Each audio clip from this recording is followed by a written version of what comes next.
Yo, what's going on? So today I'm going to show you how to connect your Firestick to the Wi-Fi. So first thing you want to do is go over to the settings, very last one. Once you get inside of the settings, you want to go to network. Once you get inside of the network, you should have a list of all of the different Wi-Fis that the Firestick is nearby.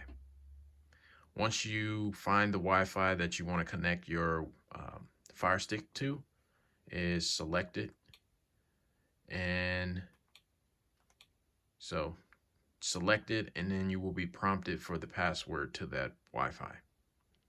And then once you get the password in there, you just go down to connect, and then you should be connected to the Wi-Fi. So this is how you connect your Firestick to the Wi-Fi.